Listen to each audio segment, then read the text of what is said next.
Salam sejahtera bagi kita semua. Yang saya hormati Wali Kota Medan Bapak Bobi Nasution, Wakil Wali Kota Medan H. Aulia Rachman, Ketua FKUB Kota Medan Dr. Andes H. Ilyas Halim, dan bagian pengurus lomba ini, serta dosen dan teman-teman yang menonton sekalian. Pada kesempatan ini, saya akan membawakan pidato dengan tema Agama sebagai Pemersatu Bangsa Indonesia. Sebelum kita masuk ke inti, alangkah baiknya jika kita panjatkan puji dan syukur pada Tuhan Yang Maha Esa terlebih dahulu, karena berkat kasih dan karunia-Nya kita masih dapat dengan sehat menonton video yang singkat ini. Nah, kita telah lama tahu bahwa Indonesia adalah negara kesatuan yang memiliki banyak perbedaan dan kesamaan antar penduduknya. Mulai dari kepulauan yang berjumlah lebih dari 17.000, bahasa yang beragam, suku bangsa yang tersebar dari Sabang hingga Merauke, dan agama-agama yang telah diakui oleh negara Indonesia.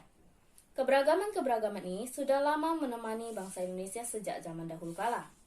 Dewasa ini, penduduk Indonesia yang memiliki kubu selalu terikat dengan satu hal ini, agama.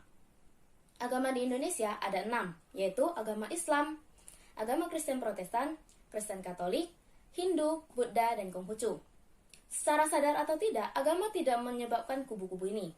Tetapi hati manusia yang menganggap bahwa segala sesuatu yang ia miliki adalah benar, yang menjadi inti dari permasalahan.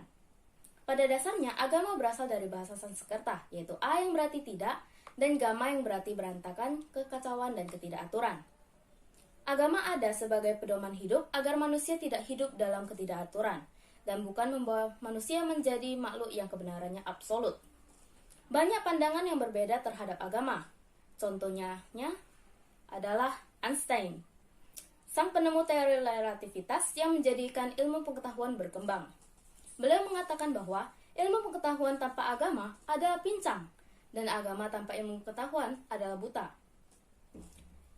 Posisi lain juga dialami oleh Karl Marx, yang memiliki pandangan yang sudah dipotong, yaitu the religion is des opium des volks, yang artinya agama adalah opium bagi masyarakat.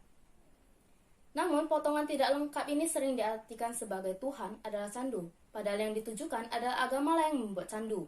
Arti candu di sini adalah suatu kefanatikan terhadap suatu kepercayaan yang menyebabkan pandangan tidak dapat berubah dan tidak menerima pandangan lain. Saat kalimat menjadi lengkap, maka pandangan kalian semua akan berubah. Dalam kalimat yang lengkap, maka dalam bahasa Indonesianya, dia menyebutkan, agama adalah desa nafas keluhan dari makhluk yang tertekan, hati dari dunia yang tak punya hati, dan jiwa dari kondisi yang tak berjiwa. Ia adalah opium bagi masyarakat. Agama yang telah dikatakan sebagai opium memiliki alasan yang kuat di mana mereka menjadi tempat sandingan luka dunia. Jika kita simpulkan, memiliki agama tidaklah sesuatu yang salah, tetapi mereka yang belum mengerti konsep sebenarnya hanya akan melihat dari satu garis lurus tanpa simpangan dan lonjakan serta sisi gelap terangnya. Seperti agama, persatuan juga memiliki tujuan inti, sebagai suatu pandangan yang tujuannya untuk memperkuat satu sama lain, menjadi topangan bagi kehidupan yang tidak dapat ditempuh seorang diri. Perbedaan janganlah dibuat menjadi alasan sebagai pemecah bangsa, tapi jadikan sebagai kebinekaan bangsa Indonesia yang kaya.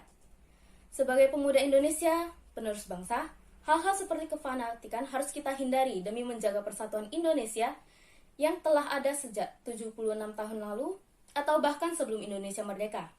Mari kita bersama-sama saling bahu-membahu membangun Indonesia. Indonesia yang toleran, Indonesia maju.